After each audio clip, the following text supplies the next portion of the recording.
this interview with John Cromartie on September 18th, 2002, in conjunction with the Oral History Project on Georgia Legal Services.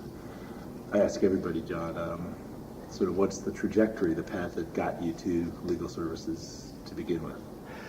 Yeah, that's you have to go way back, wipe away a lot of cobwebs. I'm from Gainesville, Georgia, so I'm a Georgian, and I grew up in Gainesville, and had a fairly innocent childhood. Ended up at Emory University, then had to make a decision whether to go to seminary or somewhere else, and decided on law school at that time. Went to the University of Georgia Law School with no thought of poverty law or civil rights or whatever. And it was only when I clerked for a federal judge, Sidney Smith, and at that time the Northern District of Georgia was the second busiest court in the land. And we had a lot of civil rights cases, and people like Stokely Carmichael and others were regular litigants within Judge Smith's court. And it was sort of my introduction to the civil rights movement. And right after that, I went into private practice in Gainesville and was introduced to some VISTA volunteers who were interested in starting a little legal aid program up in the mountains. Simultaneously with that, I got involved with Gainesville Legal Aid, which was a referral system to get private lawyers involved in legal aid cases. And I got more and more interested in it, got more and more drawn into it, and realized that that was really my calling rather than the private practice of law. But I picked up some good trial experience during that time as a private lawyer. And then Betty Kira taught me into coming as director of litigation for this newly formed legal aid program. But it really happened in that way. It was just, I had not done anything with legal aid in law school, had no plans to do that. No contact with the civil rights movement? No, it was, I guess that those VISTA volunteers were the ones who started me along that path, and I got more and more interested in that and realized that was where my heart was, not in making money practicing law. Well, also the experience working for Judge Smith. Yes. You're the third person we've interviewed who's talked about being a clerk for a federal judge, right. Bill Ide and Bucky Askew. Right. And how that experience just opened their eyes and got them on the legal front lines. Well, interestingly, Steve Walters was one of the two VISTA volunteers, he and Bob Curtis, and he ended up clerking for Supreme Court justice after that. So yes, the federal system was a very activist system then, and was on the front lines too. I had the great pleasure of interviewing Judge Tuttle. Okay. Right there, and I still hope to interview Judge Boodle. Okay. What involvement did you have then with the formation of Georgia Indigent Legal Services and, Georgia Legal Services Program, all these kind of embryonic efforts to kind of get a legal services program out there? I was involved in Gainesville Legal Aid, and I was involved as one of the one of the creators of Georgia Mountain Legal Services. Those were the two entities that I was involved with. I really was not involved in Georgia Indigent Legal Services. That was done by bar leaders, and names like Bill Ide and Phil Heiner come to mind, as Jim Elliott, I think, Betsy Neely. I think they were the key actors in that. So I really was not involved in that until the telephone call from Betty Kira. Now, of course, I was one of the constituents of Georgia Indigent Legal Services through Gainesville Legal Aid. And certainly as they were beginning to try to build a statewide network, there you were in Gainesville. Yeah, and Betty Kira was really the key who sort of had a vision of how to bring all of that together. And she was really the person that saw that larger picture at that time from a staffing perspective. And she worked with Bill and Phil and Betsy and that group to bring all that together. Maybe we should spend some time and just talk a little bit more about Betty Kira and the attributes which she brought to this kind of fledgling organization. She was a very energetic person. She was almost frantic in her energy. And secondly, she had the political skills to sort of go in and talk with each constituent group and sell them on that vision of a larger organization. And she really had enormous political skills. And amazingly, what she saw in connections with the bar has become a standard throughout the country. In the early days, legal services thought they could make it without the bar, at least in many parts of the country. Betty's vision was that they had to go hand in hand, and it's been necessary for the survival of the legal services movement to have the bar strongly committed and also understanding what's going on and have a stake in it. And Betty saw that before other people did, I think. I've been struck by the political savvy of some of those originators of legal services in terms of this cooperative. Yes. I mean, these are people who aren't that old and they've Right. tried to figure this out. Right. Well, that certainly happened in the early days, and then we had to sort of undo that and redo it again. In the early days, there was almost too much control of the local legal aids, and we sort of had to move away from that, and Greg Delaire became the person. He became the second executive director, and he sort of helped with that process and was fired.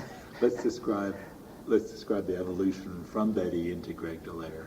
Well, Betty was she was a creator. She was very energetic. She was not somebody to stay and run an organization. She was really a visionary and moved on to indigent defense in the criminal sector. And Greg sort of became that next person to come in and help us form the organization and move to that next level. And why do you say it was necessary to distance yourself at that point, and why do you say he was the person? Well, to become a truly statewide organization that had a central integrity about it rather than being run by each local legal aid association, somebody had to pull all that together and sort of tell people, you're not in charge of this anymore. And that Greg paid a political price for doing that. He came in from Seattle, right? Yes, he came in from Seattle and had run a very good program out there and was a little, I think, naive about the politics of this program. And well, I think he misunderstood how invested some of the local bar associations were in the project, and did not calculate what the cost of changing that was going to be. Okay, that's sort of vague. Maybe get more particular in terms of his style or some of the kinds of encounters that went on. That was all involved too. That was style. Different strategies.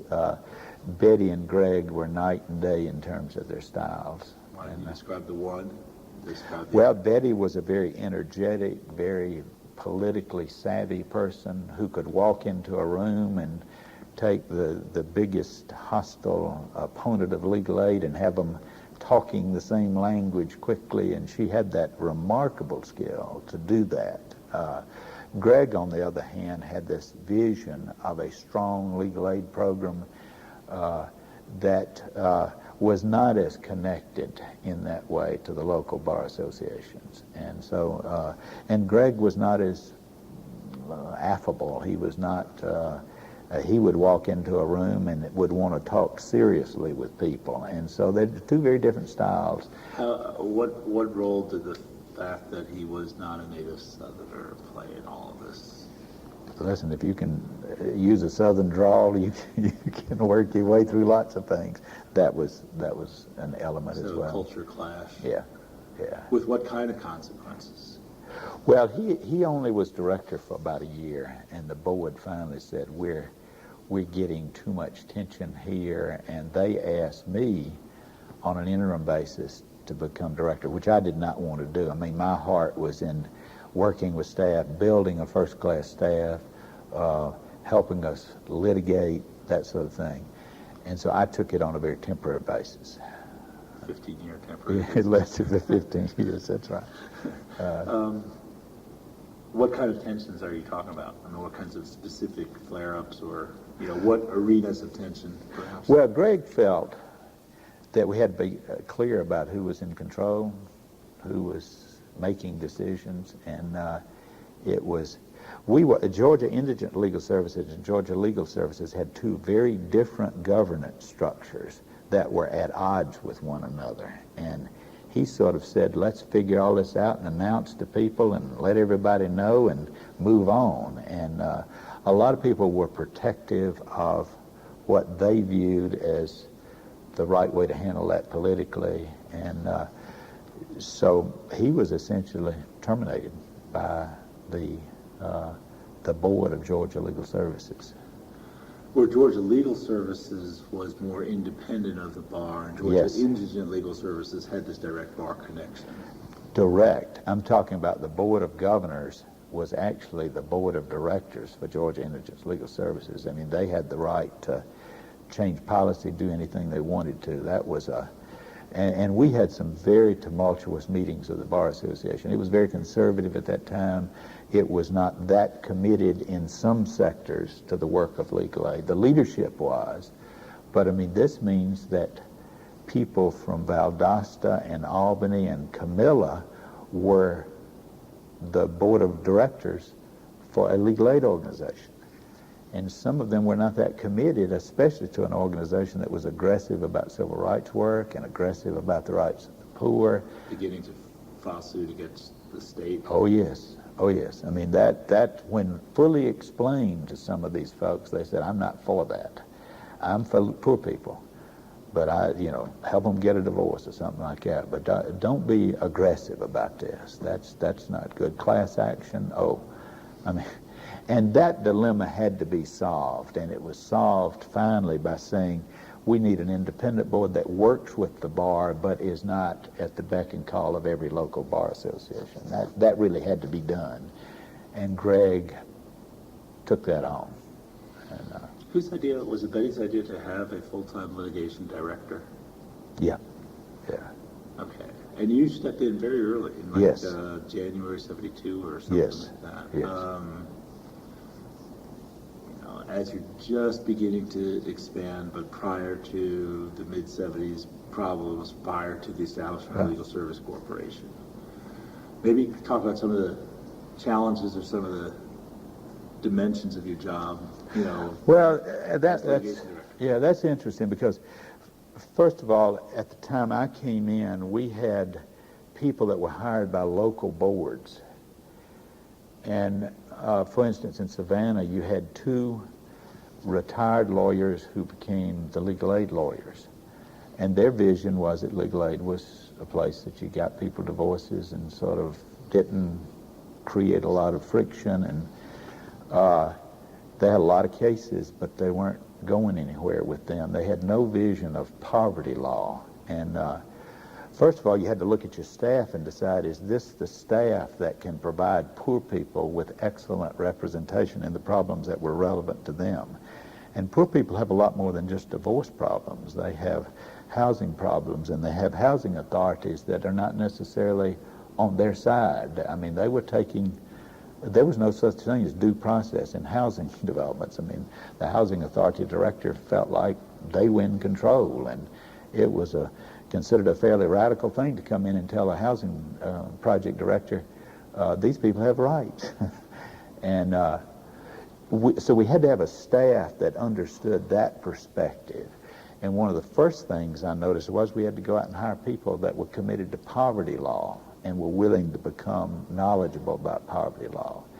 And I remember that first summer, we had all these resumes on our desk, and I said, these people really have a background. And so we went through this frenzy of hiring people like Wayne Pressel and others that had done clinical work in law school. And that was the first big thing that happened in the summer of 1972 was hiring of a different kind of lawyer. Now, some of the lawyers that were already there were in fact committed to that same sort of thing. I think about Billy Welch, who now practices in Atlanta, and he was one of those who sort of was committed to poverty law, but he wasn't trained as much as he should have been. So that became a second component, training the existing staff. And then we had to talk with a lot of people about, do you want to get on with this new vision, or are you committed to the old vision? And some of them had to go that were not committed to the new vision. So a lot of that was happening between the summer of 72 till about 1974, was sort of a retooling of the staff and hiring of people that really had a vision of what this was all about. And there's also, it seems to me, the balance between doing everyday casework and these larger suits or cases or issues as well. So right. How did you juggle that? That was always a tension. And, we remain committed to the individual client, but committed to the individual client may mean that you take on some political structures that are strong. It may not be a class action litigation, which has always been only a small part of what we do, but it may mean that you take on the housing authority for one individual, but you do it aggressively, you do it not trusting that they're going to take care of the best interests of your client. That's your job.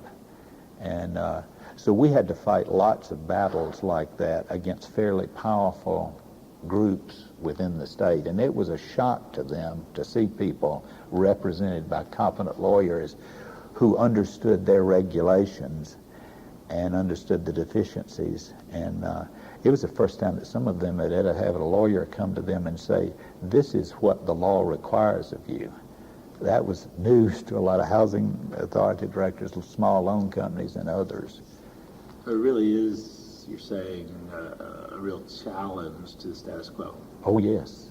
Oh, yes. I remember I wrote a memo to the staff in 1974, and I said, now we're being told by, and this was while GILS still existed in some form, I said, I've gotten complaints from housing authority directors. They say that's not what legal aid ought to be done. I've got complaints from retail merchants who said that's not what you ought to be doing. I've got complaints from municipalities saying that's not what you should be doing. And I went through this litany of things that everybody said we shouldn't be doing.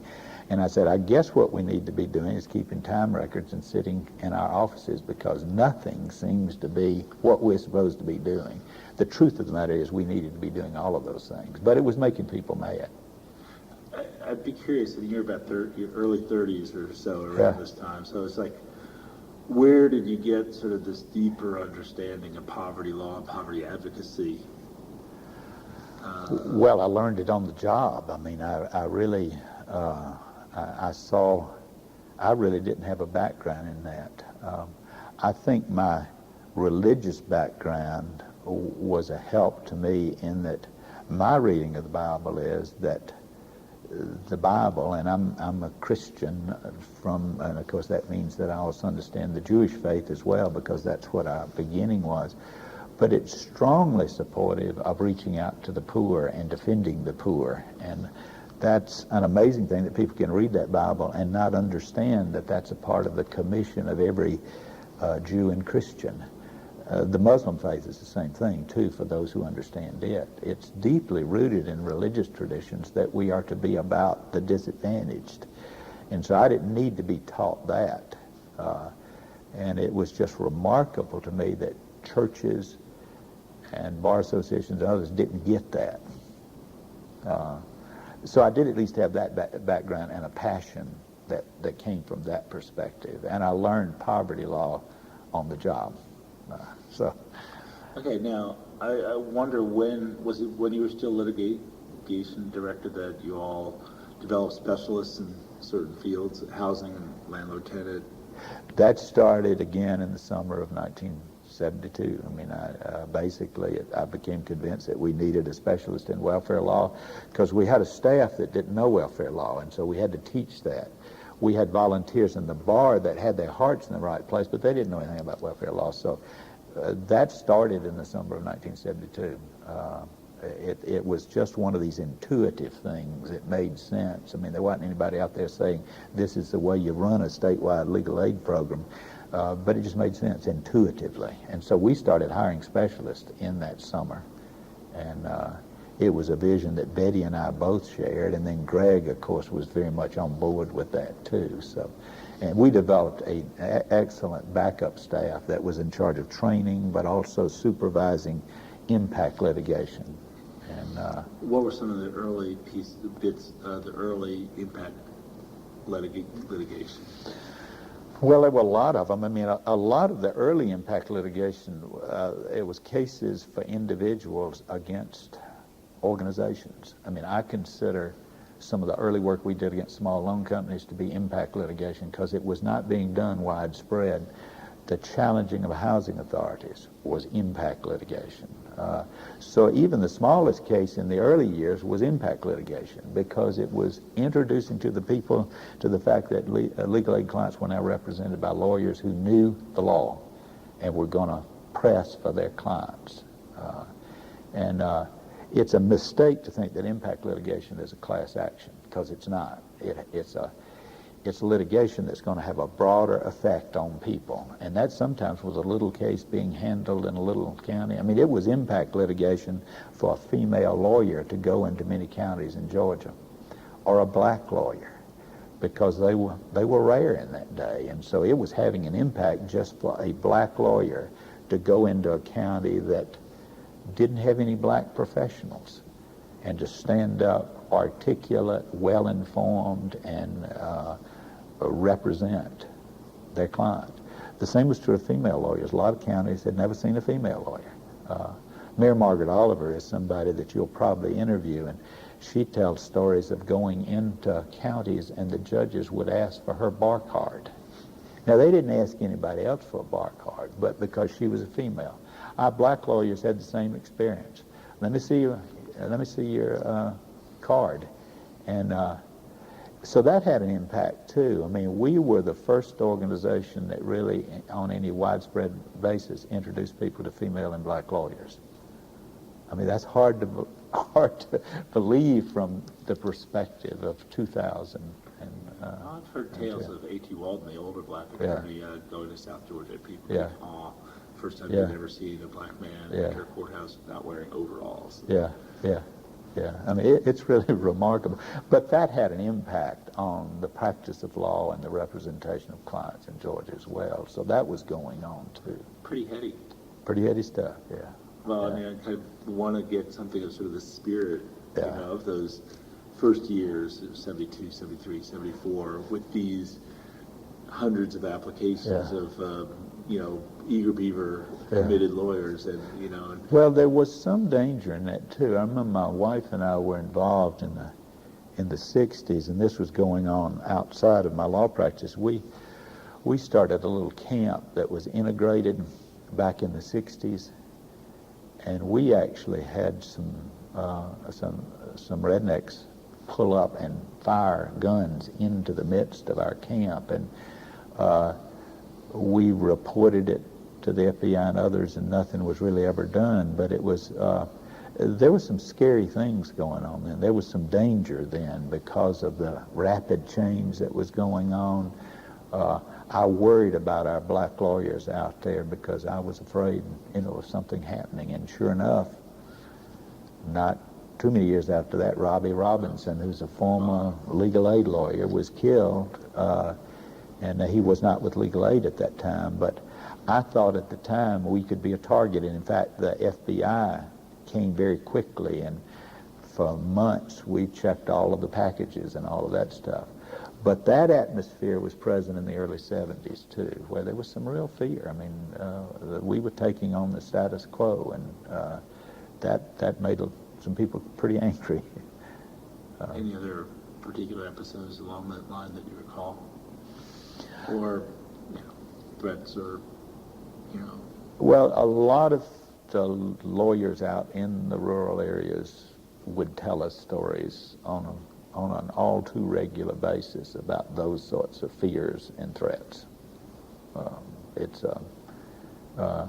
wasn't an everyday thing, but it was in the back of our minds as we continued to build the program. And as central staff, what was your response to that?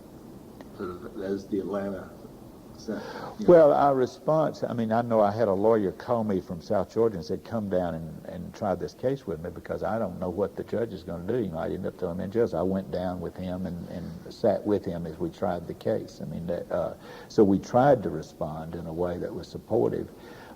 Secondly, we tried to equip our lawyers to be excellent lawyers. And I think we did a good job of that. I mean, we had some really committed, very competent lawyers that were working for that organization. It's really a remarkable story how that happened and the professional job that was done by men and women throughout the state. Who comes to mind from that period?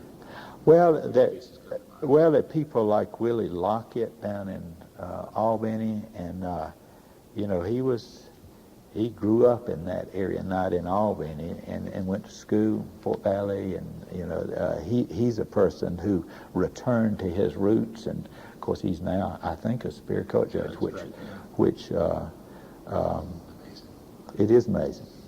It's in fact we have several people that are now on the bench. I think of Jack Ruffin down in Augusta. He was one of the early pioneers, and though he never worked for us, he worked with us as a board member. And of course Jack now is on the Georgia Court of Appeals. Ruth McCombs was our local lawyer in Columbus. She later became a state court judge and then a Superior Court judge. What's her first name? Ruth, R-U-F-E, McCombs. She was the head of the local legal aid association in Columbus that we took into the GILS umbrella. Another piece of this story is you got two boards, though, two organizations, and GILS was funded by the state. And I guess you've gone through that history with Saul Clark and with others. Well, you give me your take on that history. Well, it was a constant source of tension with the state. We were constantly being reminded, don't bite the hand that feeds you. It early on was our primary funding. I mean, 90% of our funding initially, then 75%. We only had a small OEO grant, which was the precursor to the Legal Services Corporation. But we got that funding from the state legislature, which means that every year we had to worry about them taking that out. And sure enough, I was on vacation. I guess it was in 1974. I was on vacation, and I got a call from Harry Pettigrew, who was our consumer specialist. And they had called a special session of the legislature and had removed the funding for GILS from the state bill. So we had to fight that battle that summer and try to get that funding restored, which we were successful with that year. But we knew that we were on a short rope, and we knew that wasn't going to last long, and sure enough, it didn't last long. Let's talk a little bit about that. I have several years where there's opposition, growing opposition in the state legislature. It really started in 72, 73, 74, and the creation of the Legal Services Corporation and that funding, when we finally lost the funding, LSC bridge funded us to where we didn't have to fire a lot of staff, but it was within a month of having to lay off 3/4 of our staff. I mean, it was that close. I mean, the timing was remarkable. And I can't call dates and that sort of thing, but they bridge funded us that allowed us to keep all the staff on and make it through that transition. I believe it's 1976. Yeah, that's probably, and all of that started really in 73, 74, 75. Each of those years we had problems in the legislature. I came across one time, I think I have it at 75, where the appropriation is deleted by the Senate Appropriations Committee and then restored by a single vote after a floor fight, and Pierre Howard was involved. Yes, Pierre Howard was involved, Paul Coverdale was involved. The Senate really saved us that time, and there were some really good people who came to the fore, and our present governor was one of those who helped us out. And even Tom Murphy, who was Speaker of the House, was sympathetic with the idea that we were representing clients and did not need to get it suddenly jerked out. And so the idea was that they would phase us out rather than just suddenly ending it. Murphy was an old defense lawyer himself. Yeah, and he at least understood that. I mean, he was not sympathetic totally, but he at least understood you represent people and we don't want to just jerk the funding out from under you precipitously. But he understood it had to go, and we understood it too. So Coverdale was involved. Coverdale was involved. There were a number of people on the Senate side. Peter Banks was a senator at that time. He was involved. And we really had to do a lot of politicking. Eyeball to eyeball with a lot of people to make that happen and keep our funding long enough to bridge the gap. Of course, during that time, we were also organizing to try to, if we fell apart, how were we going to handle it? And a lot of lawyers were going to continue to practice, make some money on the side, but handle these cases. It was a remarkable time. We had a statewide staff meeting and talked about contingency plans and that sort of thing. But that seems to be a part of the history of legal aid. We can also talk about the Reagan years, the Nixon years. But these really, these 70s era really, in some ways, are kind of defining times. Yeah. See, there was another thing that happened even before that where we almost lost our funding. HEW. See, this was state money matched 3-to-1 by HEW money. And I forget the year, but sometime in there, HEW proposed regulations that in essence had unacceptable constraints on the practice of law. And we created a nationwide group to fight those regulations because they, in essence, made it impossible for us to maintain attorney-client relationships. We had a bureaucrat involved in that. And so we were to the point of refusing to accept that money, which would have meant we would have lost it all because of the inappropriate. They wanted bureaucrats to come in and review our files. You can't do that. And bureaucrats don't understand that. And so anyway, we had that threat in 1973, yeah. And we had a nationwide group that got together and negotiated an acceptable compromise.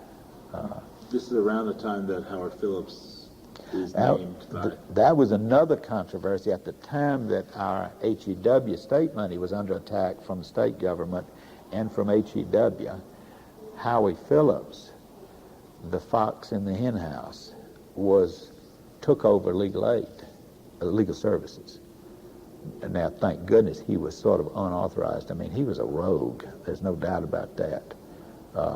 I wish Dan Bradley was still around to tell us those stories, because Dan was actually involved in that. And he worked for OEO at that time, Dan did. And people would walk in the offices and their file cabinets and desks would be gone. Howie Phillips had struck again. Of course, all of that was illegal. And there was a lawsuit brought, and Howie Phillips was removed. Since we're on the topic of Dan Bradley, if you could maybe speak a bit about Dan Bradley. He was a great guy. He was a wonderful man. He had a heart for legal aid and is really one of the great heroes of legal services. He was the southeastern director of OEO Legal Services and really had a heart for starting organizations. He gave us a small grant. That small grant later became the saving grant. He allowed us to accelerate the spending of that grant until LSC could come in and fund us. He really saved the program, to tell you the truth. But he had a great heart, and he was one of the casualties. When he died, it took a little away from us. He was a good man. Dan was one of my favorites. A good old Georgia boy, Baptist grown. He was... From orphanage, or... Yeah, he was. A great man, though, it was. I've heard a number of people talk about it. Betsy Yeah. Rescue. Yeah.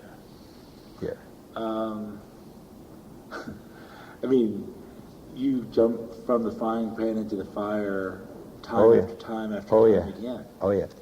Because, see, Nixon was very opposed, and Spiro Agnew had this thing about legal services that went back to Maryland, where he had a fight with legal aid. Reagan had the fights, Ed Beasley had the fights out in California with California Rural. And so he was determined to do away with legal service and essentially gave the program over to his cohorts that wanted to end it. And so we had to fight those battles first in the Nixon era and then in the Reagan era. So it was almost non-stop political problems. It was just who was going to attack you next. You didn't choose these problems, obviously, and if you had had your druthers, you wouldn't have wanted them. But on the other hand, it almost seems that, I'm not saying you thrived on them, but you at some level, You know, Well, it was a part of the political complexion, and so you had to either be able to deal with them or it would have just driven you crazy. And no, we didn't choose them, although in part we made the problems because we took on the powers that be, and when you do that, you pay a price. and in particular, I think by 75, Scott versus Parham had been filed, Crane versus Matthews. But it's really Crane versus Matthews that was the spark that was really the spark that ended the state funding, because there was a lot of money involved. It made George Busby very mad, and all we were trying to do is to get the state to comply with the law. I mean, that's all that case. There was nothing radical about the case, but it was big, and they did not like being challenged on that basis. Can you talk about the whole evolution of Crane versus Matthews? Well, it was a case actually handled by Wayne Pressel, and it was a co-payment case, and he argued that federal regulations did not permit a co-payment. What you were doing was asking for low-income people to pay money, and our fear was that even a small amount for somebody that had no money was going to discourage receiving proper medical care. And we found that out, that people that don't have preventive medical care have more long-term problems down the road. And HEW had regulations that said you cannot have a co-payment under these conditions. And so we filed suit, won the case, and lost our funding. And those are one of those decisions you had to make. Is it worth your funding to represent your clients? And the answer was yes. If you're going to have any integrity, you cannot let fear of loss of funding affect your representation of clients. We owed them zealous representation, and we did that, and competent representation. We won the case. Within the boardroom at Georgia Legal Services, was that ever actually an issue or not? Oh, sure it was. I mean, we had a diversity within the boards, and of course you had a GILS board and you had a GLSP board, and they were made up of different people. So yes, that was we had some interesting board meetings, let's put it that way. Well, let's elaborate. You want to talk about the tenor of some of those board meetings? Well, I mean, that was life in legal services. I mean, you had tension within board meetings, you had tensions within funding meetings, you had tensions within bar meetings. I mean, it was a time of great change for all of us, and so that was just mirrored in our day-to-day. We even had tensions within staff. I mean, we had a very diverse staff. You go out and hire high-energy people who are very committed, and when you get into conflicts, you get into conflicts. I mean, that was true of even staff meetings. Again, getting back to something I was referring to before, at the same time, there's almost a yeastiness and a zest and a sort of... Oh, yeah. Yeah. Well, you don't want to go out and hire people who are going to be cow-tied by authority. I mean, you want to go out and hire people who are willing to take on authority. Now, as a director, of course, when's that going to come back to roost on you? Because these are people that don't get along with authority very well anyway. You hire the very people that are going to be a pain. And the bigger pain they were, the better they were at their job. So, and you did not want to go in the opposite direction and hire people that made everybody happy. I mean, that's just not the way you do it. So, and so we had a wonderful staff. That was often a pain. I mean, so, but that was part of the atmosphere. That was part of the joy of the working. And, the one thing, we got into all sorts of conflicts with staff, and you didn't ask that question, but I'll talk about it. It created staff tensions around important issues. But the one thing that made it possible for us to make it through that was the fact that we all held the same values. And that made all the difference in the world. If your values are on the same page, you can get through the other difficulties and survive and, really respect each other. And I think we always had that going for us. And, people that I did not see eye to eye on issues of, how you run the program and how you do this, that, and the other, we had a common vision of quality representation of clients. And so we had something that held us together even in the worst of times. We did not have that shared values with some people in the Nixon and Reagan administrations. that was Okay. that was not a sharing of values. Yeah. I saw some reference to a meeting. I guess there was a committee. Yeah. One of my favorite basketball players. Yeah. He was a good man. Really? Well, let's get into that in a second. All right, we're ready. Can you talk about that? About the committee to save Georgia Legal Services? You mentioned Walt Frazier. Right.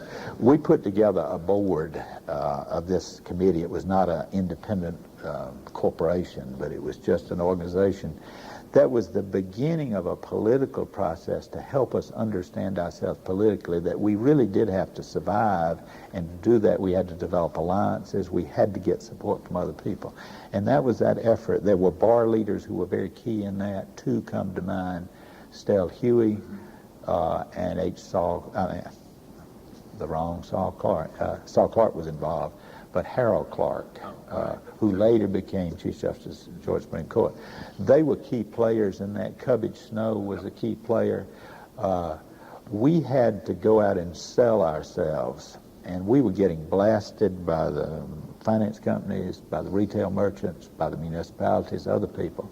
We realized we had to tell our story, and that organization was set up to help tell the story and to say, look, this is something that's really helping people, and we need to tell that story. And so it became an organization that tried to do that, and it served its purpose.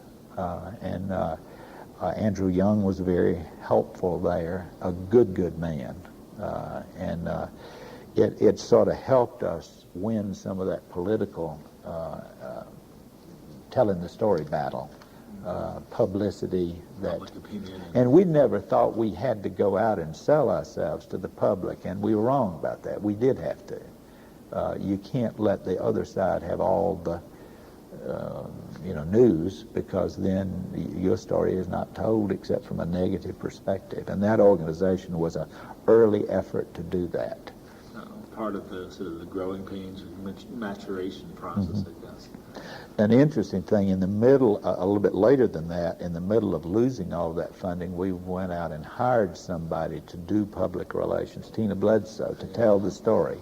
And people said, why would you hire somebody right as you're beginning to lose all your funding? Well, we hadn't told the story, and we needed to do that. And it was a good decision, because out of that came a building of various alliances, a restoration of some of the bar relationships, all of that. We realized you can't do it alone. And all of that was a part of that battle. And by the way, Phyllis Holman, I think, has done an amazing job in terms of keeping all of that together and actually building. She's done a fantastic job of keeping the integrity of legal services and at the same time telling the story. But it kind of only gradually dawned on you that this is part of the deal, is that you have to tell the story to a number of constituencies. Yes, you do. As well as the general public. Right. I saw something about a plan that was unveiled when things were really being in jeopardy at the Omni Hotel. Do you remember any meeting at the Omni? Or? Well, it was one of a series of meetings where we began to talk. We also met up at Unicoi. Yes, it was one of several meetings to talk about where we go if we lose all of our funding, where do we go if we lose part of our funding. I mean, it really was. The Reagan people thought that we were out setting up shadow corporations and illegally moving money into it. I mean, that was the allegation. That's a little bit later, though. That's a little bit later, but this was the start of that thinking about what we were doing. And the truth of the matter is, we weren't moving money around. We were thinking about what the vision was. I mean, these were all vision meetings. Where do we go to get support? Where do we go to? I bet millions and millions of dollars were spent by the Reagan administration trying to find shadow corporations that they thought we had created. And the truth is, we didn't create them, but we were organizing to see what we were going to do if things fell apart. And we had some plans for that if we had lost all of our funding. You'd just come on as interim director. You're facing all of this on a daily basis. This attacks to the state legislature, the changing regulations, the pulling the plug, at the national level, the the distinct possibility that legal services was going to go under. Right. How well did you sleep? You know, I was doing what I thought was important, and that allows you to sleep at night, because the rest of it was just details we were working out. I mean, the crisis, we were involved in very worthwhile work, and that, I never went to work without being able to say at the end of the day, we have done worthwhile work. And so that gives you a satisfaction that allows you to sleep at night. Now, admittedly, we were under attack, and yes, there were tensions, but we were doing the right kind of work, and that carries its own reward. And I can sleep better doing that than I could working at a job that I knew wasn't helping anybody. That would cause me to lose sleep right there. We didn't have to worry about that, though, because we were doing good work, we were helping people, and you can sleep. Surely, though, there must have been some times when the demise of legal services loomed large. Yeah, and there was some sadness as you thought about that, but we were frantically involved in trying to save that, and so a lot of our energy was put into that, and we didn't have time for pity parties at that time. And so I think if we had actually lost all of that funding, yes, that would have been a great period of letdown and depression, but we didn't have the luxury of being able to do that. I think that defined a lot of the poverty law efforts, civil rights efforts in that time. There was work to be done, and as long as we had an organization to do it in, we were going to be about it. And then, of course, at some level, you're ultimately bailed out by the establishment of the Legal Services Corporation.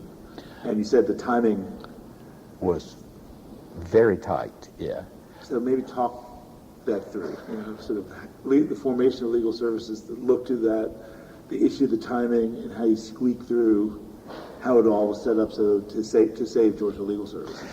Well, there were several different planes on which that was operating. I mean, one was the grand scheme of, are we going to have our funding and that sort of thing. At the same time, we had to run a big program, represent a lot of people, and it was an effort to try to keep the lawyers and paralegals focused on their work and allow us as the administrators to fight these other battles. So there were several different planes of things going on, and part of my job was to free up people from the worry of that to do their job, and to be optimistic about that and present that case, because if you get down on it, then you lose that energy and that drive, and I did not want that to happen. That's really a remarkable part of the story, that these lawyers and paralegals stayed at the wheel and kept doing that work and didn't let the possibility of loss of funding destroy their work. That's a remarkable story. That, to me, defined that period that people stayed at the wheel, doing what they were supposed to be doing and doing it well, even with the possibility that a month after that they'd be without a job. That's remarkable. And that sort of defines that period for me. And in the actual mechanics of legal services, corporation stepping in and you getting funds earlier than you might have and so forth, what exactly were the mechanics there? Well, the mechanics were, as we lost the state money, Dan Bradley allowed us to take our small grant and spend it in a 2-month period rather than spreading it out over a 12-month period, which meant that we could spend that, pay the staff, and then LSC picked it up from there with a grant for the rest of the year. So it really, we spent all of our money in a several-month period with permission, and then LSC picked up. And wasn't there some issue that it was feared that an inordinate amount of the original money for LSC would go to Georgia? Yes. And what was that? Well, in the past, OEO money went to large urban programs with the exception of California rural, Texas rural, and Florida rural. The rest of the money went to large urban programs. It's where the bar support was. It was where the anti-poverty support was. So by the time organizations like ours came along, there was no more OEO money. So disproportionate money had been given to the urban poor, and it was still a pittance. I mean, it wasn't a lot of money. So when LSC got this large amount of money, and we're talking about money that we'd never even thought about in the legal aid movement, they had to give it out on some basis. And what basis would you give it out on? Dollars per poor person. You got this huge state with 154 counties outside of Atlanta, and the same was true of South Carolina, Alabama, Mississippi. So you had this huge amount of money coming to Georgia, Mississippi, North Carolina. A lot of poor people. I mean, we were a very poor state at that time. Atlanta has changed the economics of the state of Georgia. At that time, we were still a rural, and basically the population lived outside of Atlanta. So all of a sudden, we were faced with this huge grant of money, and from talking about contingency plans to handle divorce cases to get paid so that we could do poverty work in organizations around the state, we all of a sudden had millions and millions of dollars and had to hire staff, create an organization. So the problems changed in a hurry, Right. overnight. With legal services, Mhm. right. One other thing that occurred during your watch during this mid-'70s period was the challenge in Savannah. The Dixon case, the Georgia legal challenge to Georgia indigent legal services. Yeah. And do you remember, what do you recall about that case? Well, I never considered it to be quite as important as some people did. I mean, what in essence happened is we were sued by a local lawyer. He said that we were illegally practicing law under Georgia law. He was wrong. I mean, he was, yeah, I mean, he was absolutely wrong. He claimed that it was illegal for us to educate clients because that was solicitation, and he claimed that we were violating the state statutes on solicitation. He was wrong. He hadn't read his law. He didn't know. And we removed the case to federal court and were represented there and won the case. And that I really did not consider that to be a big threat, though. I mean, I know Steve Gottlieb and those that were actually sued locally considered it a major inconvenience. But Joe Bergen was wrong. I mean, the law was on our side. We were not practicing law illegally, even in that time when people didn't understand that. I mean, it has never been against the law for a lawyer to educate people about their rights. We were not soliciting clients in the sense that he thought we were, and he was just wrong.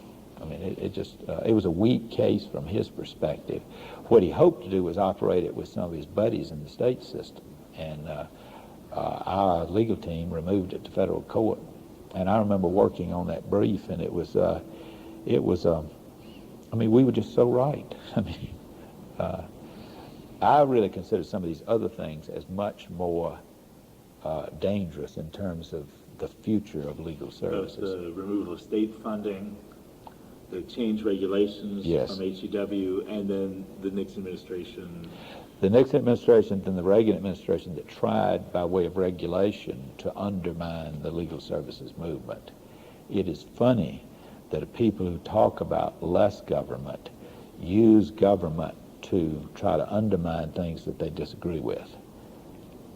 An irony. Not that surprising. Not that surprising, but it was ironic that we were facing all of these new regulations that attempted to control the practice of law, the quality of the practice of law. And there was one GAO investigation after another. I mean, that was a part of that period. They would send in GAO and they would hang out in the offices and look for this and look for that. And the amazing thing is they never found anything because it wasn't there. So you had to deal with these guys all the time. Oh, yeah. It was, I mean, almost every year in the Reagan and Nixon years, there was talk of another GAO investigation to find all this illegal activity. And it was so bogus all along. We were too busy to be going out doing that.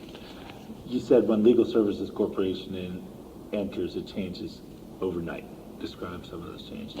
Well, we all of a sudden, from having a fairly small program, we're talking about millions and millions of dollars starting new offices. We moved from a modest number of offices to 21 offices. We moved from a lawyer staff of 40, 45 people to 150 40 lawyers. Hiring, training, supervising, quality control, all of those issues all of a sudden became top agenda items. So it changed dramatically what we were doing, what our concerns were. I mean, we'd been fighting for survival, and all of a sudden we were fighting to manage all of that.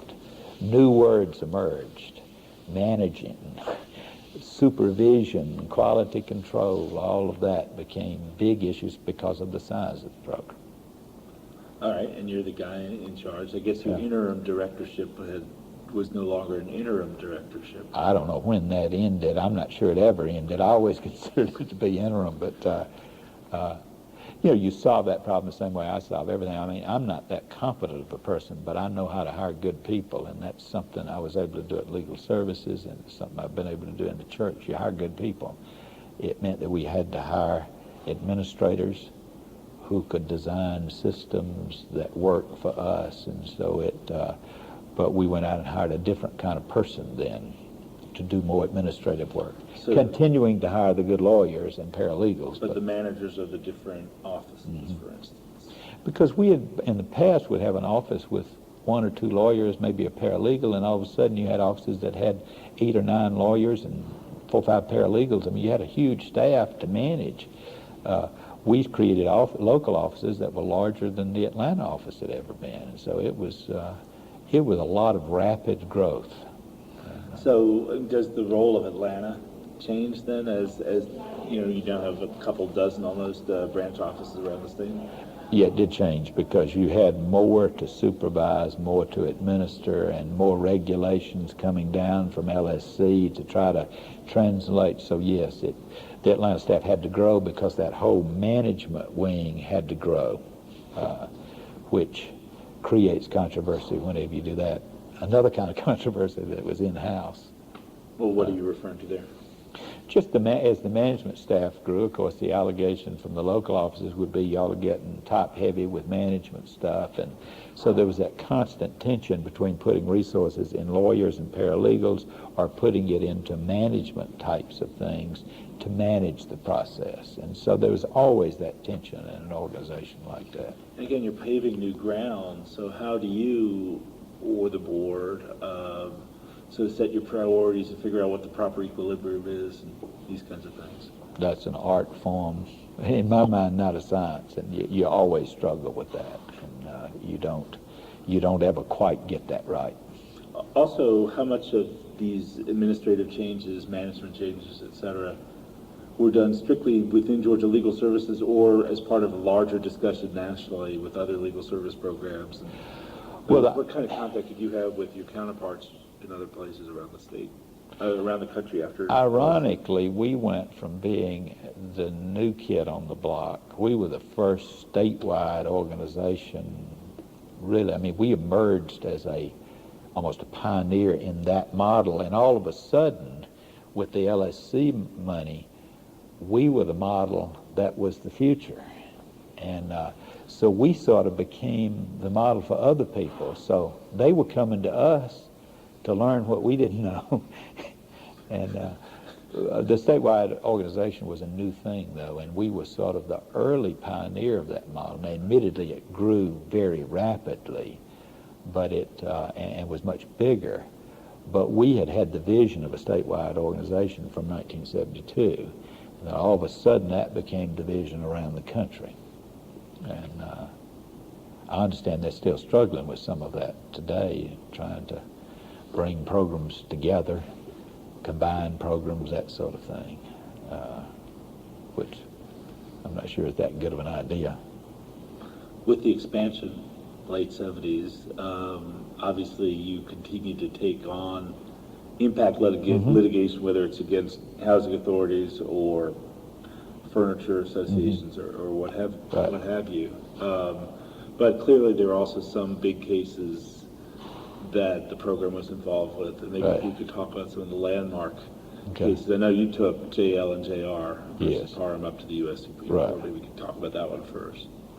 Well, it was typical of several large cases that took a lot of resources, but they had a big impact, and they were There were difficult cases in that we were plowing through new legal ground. JL&JR is one of those cases that involve very delicate issues of the rights of parents, the rights of the state, the rights of doctors, mental health law, the rights of children. All of those issues were in that case.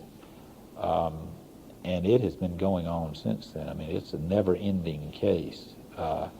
And it changed as it was being litigated, too, because the nature of the Supreme Court changed. And so what was possible when it was brought was not possible when it was finally decided, because the court took some changes in personnel, and it became a court less receptive to some of the opening arguments. So it was just one of those it was heavily oriented toward new law, new principles of law, and the Supreme Court did what we kind of expected. They cut the baby in half and gave us some of what we wanted and not all of what we wanted. But I was more involved in it than I was, say, some of the voting rights cases and that sort of thing, where David Walbert sort of took the lead on them. Wayne Presser was more involved in the Crane versus Matthews, and I was sort of fighting the political fight while he was doing the legal work. And I was not as involved in the early part of JL&JR. I mean, I was consulting, I was supervising, but it was only several lawyers leaving the program that ended up my arguing it before the Supreme Court. And that was quite an experience. That's one of those wonderful experiences in life that you look back on and look back on fondly. I argued it not once but twice, because several justices were ill on the day we argued it first. It was so controversial within the court that they set it down for a second hearing the year after that, so we got to argue again. But that was a thrilling experience as a lawyer to do something like that. What were the particulars of that case? Well, we represented two named plaintiffs. One of them had been institutionalized by his parents. The other had been institutionalized by the state. He was a ward of the state. We were representing both kinds. I mean, they were really subclasses of a larger class.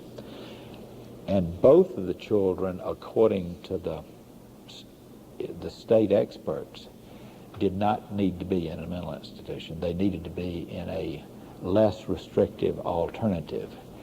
And actually, a person within the system was the one who brought it to our attention. It was a caseworker in the system. I've known her since then, and she had the courage to take on the system and say, hey, this is not right. We got two kids here who shouldn't be here by the admission of our own people, but the state wasn't funding less restrictive alternatives. So they sat and they sat and they sat. Both of them stayed for over 5 years and were becoming institutionalized. You know, one of them had a dual diagnosis, some retardation and some acting out problems. But of course, in an institution like that, the retardation gets worse and worse because they're not stimulated. It's a very sterile environment. So we ended up bringing the suit, a class action, and attempting to create pre-hearing, pre-confinement sorts of rights, and also review rights within the institution.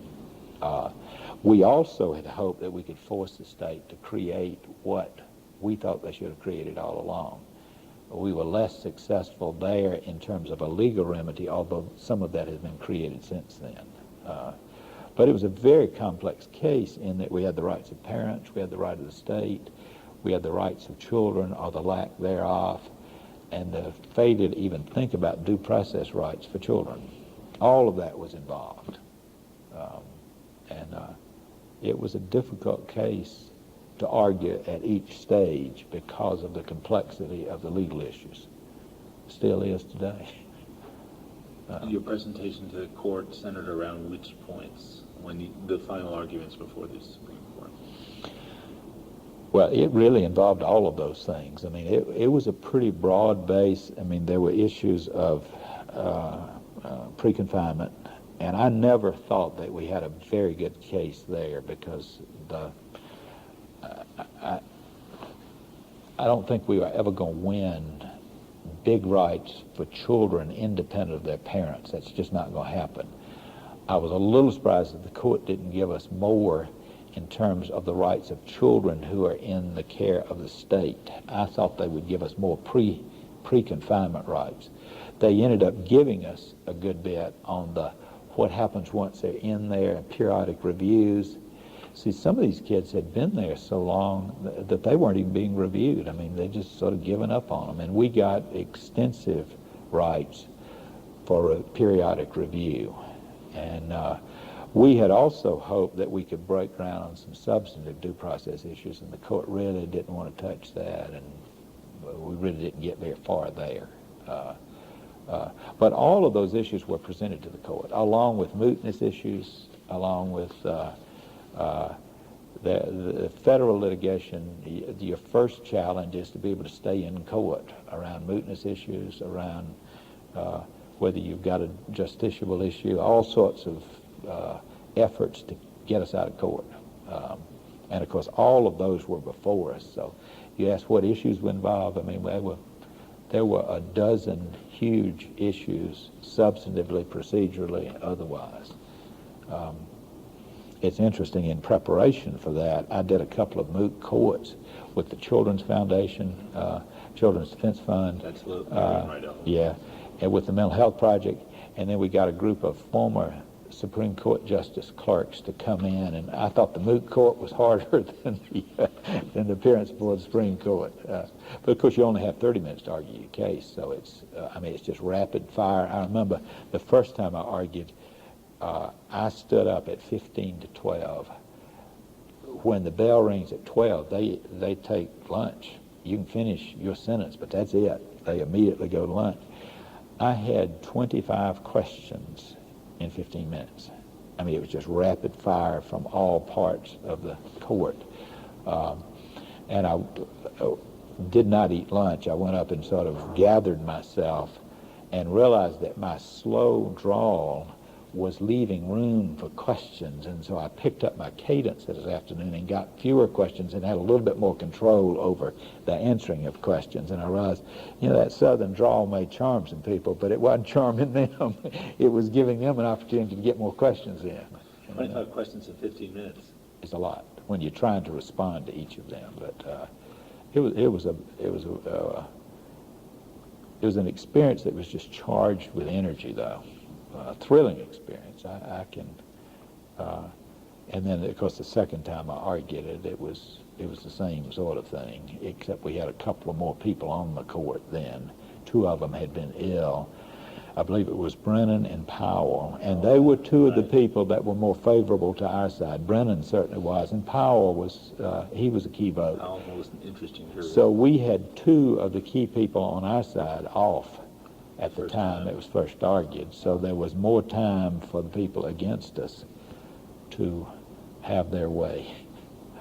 Was Rehnquist on the court at that point? Yes, he was.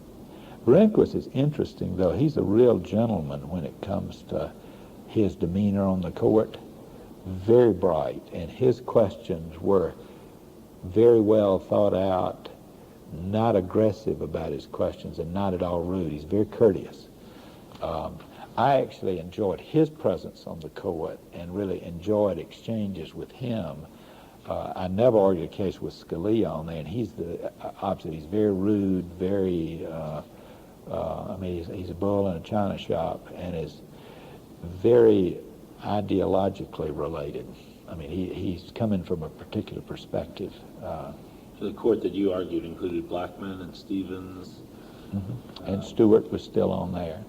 Stewart was interesting because he had some family history with retardation and was very personally defensive about lots of things. He was hard. We needed his vote, and yet we knew we weren't going to get it because of some personal defensiveness.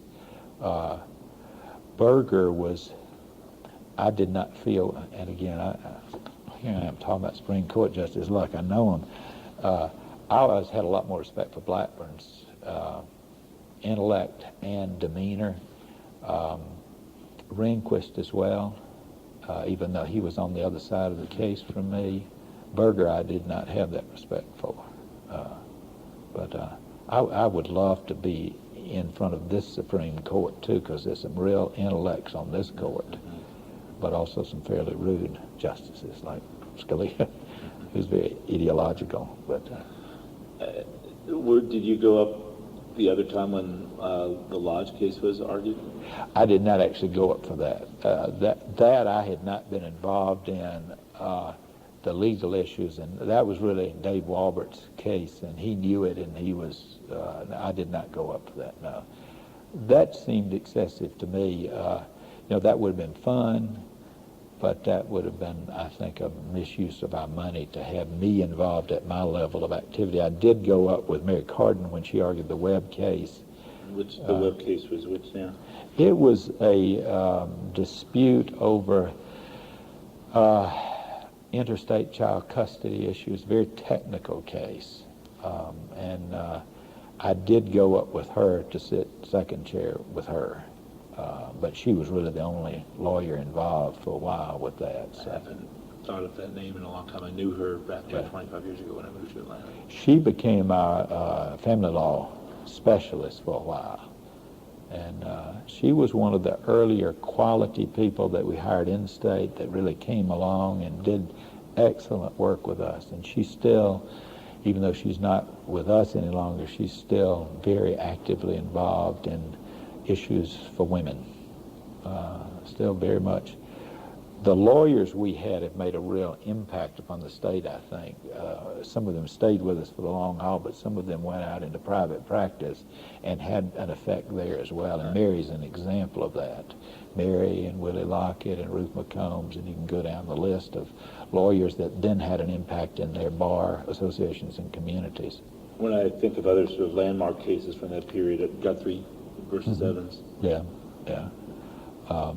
That a lot of those cases, I was a supervisor, but not that much involved in the day-to-day stuff. So those were huge cases, and David Walbert, Bob Cullen, Wayne Pressel were three of the people who really handled a disproportionate number of those cases, and I respected their abilities so much that I was really a resource to talk about specific problems, but not to get involved in the day-to-day work. And Guthrie is one of those cases, and Williams versus Butts and Lodge and all of those were really cases.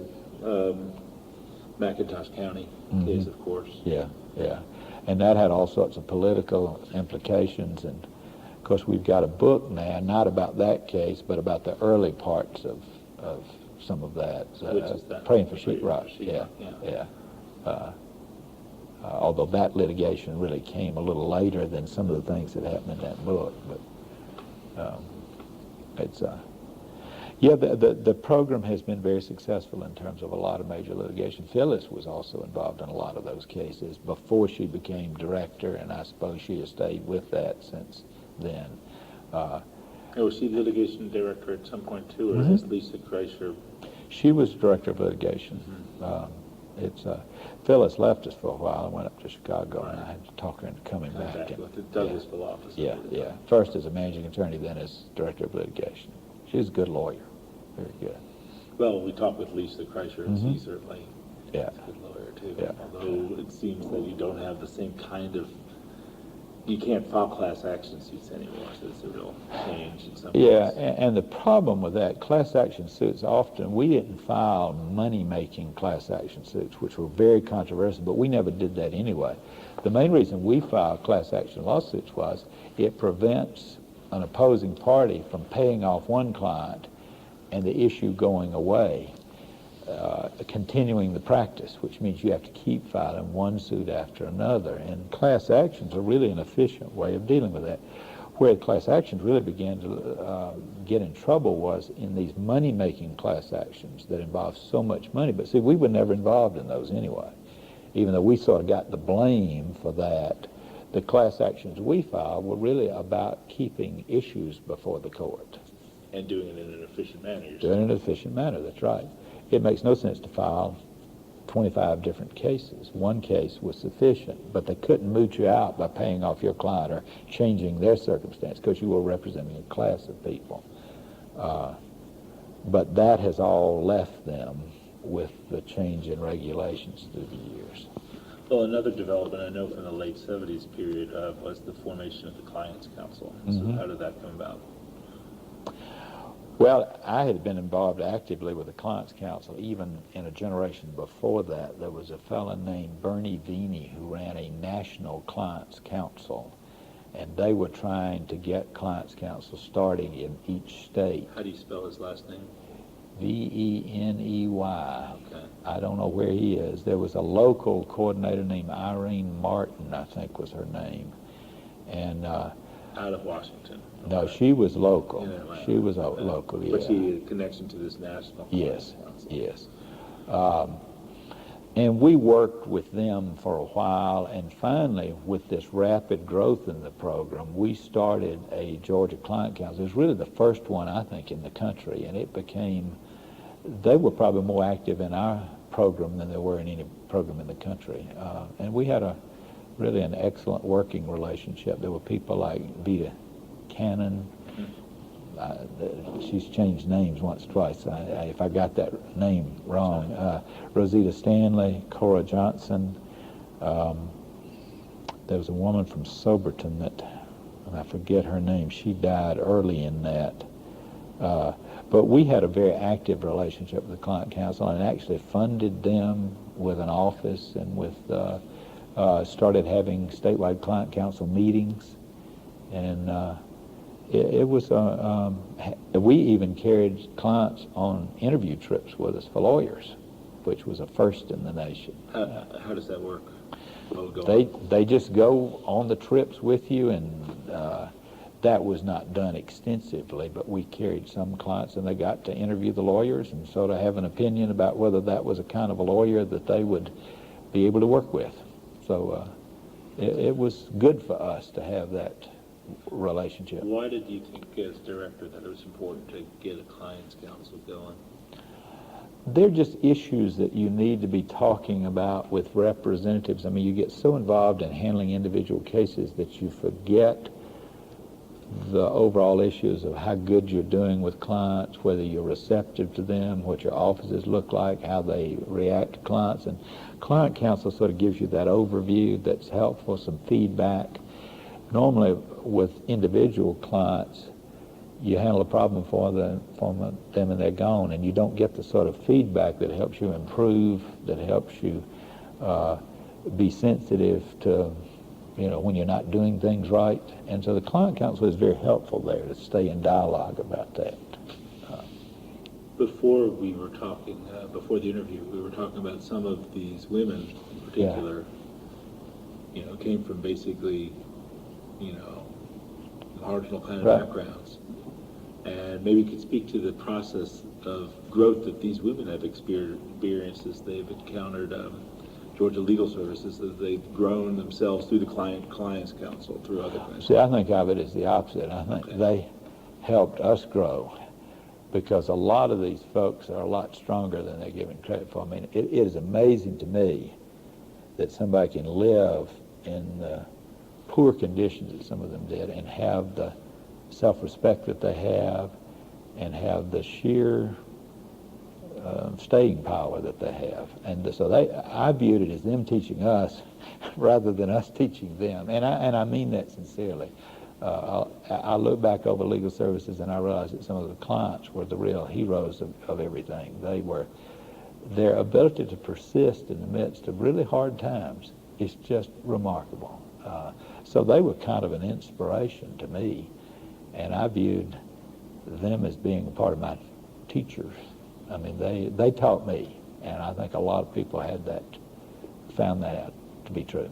Who comes to mind, or what sort of telling moments along that line come to mind? Well, I had a lot of experiences with Cora Johnson. Yeah.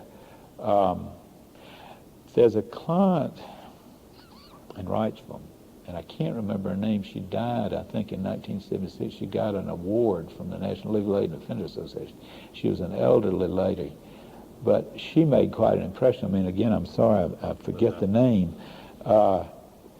She invited me down to a client meeting and sort of sat me down, and we had a long talk about what we were doing, how we were doing it. But she was a very wise person, and I was very taken by that. She just, and I never have forgotten sort of the wisdom that she imparted to me about the dignity of the people that, from her perspective.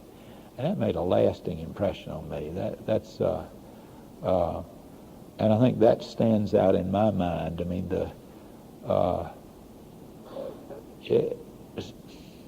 I'm just amazed at the resolve of a lot of low-income people that have had such a hard time by the standards that I live by. I mean, they don't have, but they have a sense of community, a sense of dignity, and a sense of strength that's remarkable. And that's probably one of the lasting impressions I take away from the legal aid movement and my involvement in it.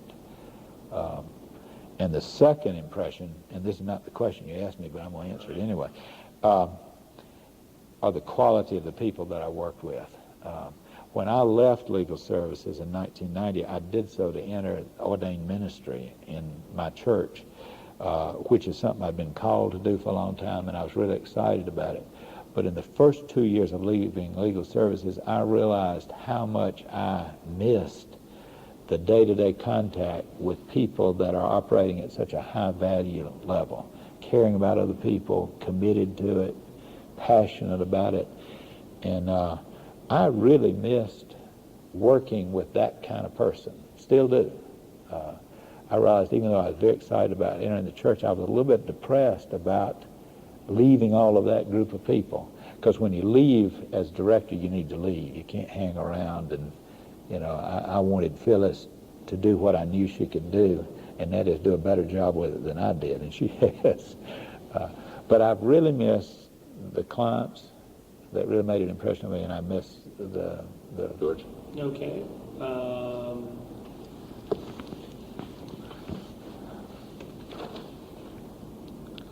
Okay, whatever you like. All right, well, let me just ask two questions, 5 minutes total. Okay. And the one will be, second one is the personal question about sort of the how and when and why you left. Mm-hmm. But the first one is the Reagan years, and again, another assault on legal services, David Stockman, the Reagan budget and so forth. So how did you respond to that challenge? It's funny, during the early years of the Reagan administration, Clint Lyons, who at that time was a managing attorney, and Augustoff had been a managing attorney, and then ran the Newark program, and then became the head of National Legal Aid and Defenders Association. And I think at that time he was working with LSC.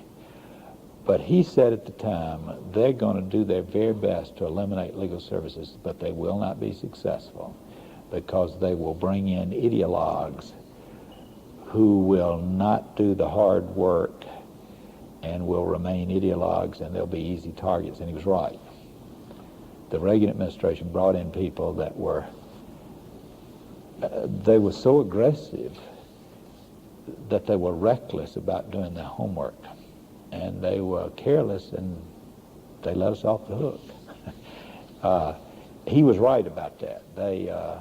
We were careful about what we were doing. We stayed within the law, and there was nothing to hide. And they thought we were hiding stuff, and they were reckless about who they appointed.